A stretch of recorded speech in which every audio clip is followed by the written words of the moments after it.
burkinabé, donc, du coup, à cette édition 2025 du FESPACO. C'est ma première fiction, après plus de 10 ans de documentaire.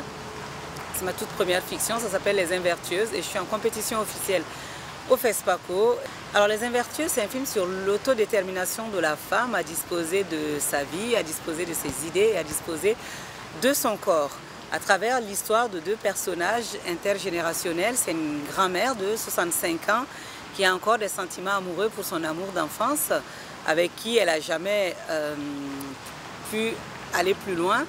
Et c'est l'histoire de sa petite fille de 16 ans qui découvre cet amour secret entre sa grand-mère et cet homme de 70 ans.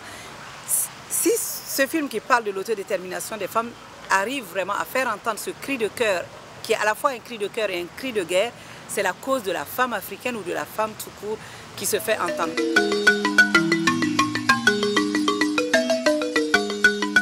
L'identité culturelle, c'est une société à un moment donné, qu'est-ce qu'elle se définit comme valeur. Et aujourd'hui, nous, on est là pour négocier quelque chose avec cette société. L'identité culturelle, c'est ça. C'est un moment donné dans l'histoire d'une société, qu'est-ce qu'on revendique comme valeur culturelle, comme étant notre identité. Joseph Kizerbo a dit, l'identité n'a pas vocation à être figée. Une identité, qu'elle soit à l'échelle d'une société ou d'un individu, a vocation à bouger. Dans nos sociétés ici, on nous dit c'est le roi Mickey. Bon ben voilà, une fois qu'on a dit ça, on a clos le débat, on ne peut plus rien faire. Au nom du roi Mickey, il n'y a plus rien qui bouge.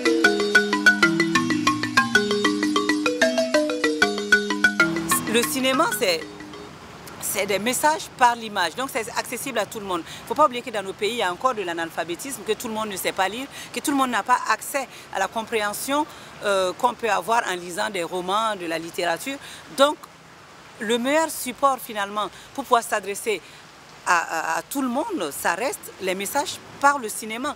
Et les messages que nous portons par le cinéma, encore une fois, c'est pour négocier quelque chose avec la société. C'est trouver la société à un endroit de son histoire culturelle et essayer de négocier qu'elle bouge un tout petit peu, que les lignes bougent un tout petit peu. Et c'est d'autant plus important dans cette situation sécuritaire.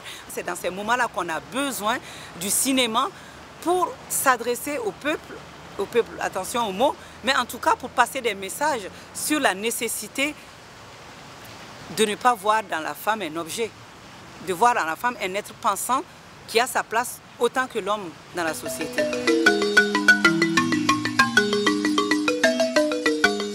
Le FESPACO est l'une des plus grandes vitrines de notre pays pour s'adresser à l'international et pour dire à l'international que nous existons. Donc, ne pas faire le FESPACO, c'est presque mettre un genou à terre. Ce serait mettre un genou à terre.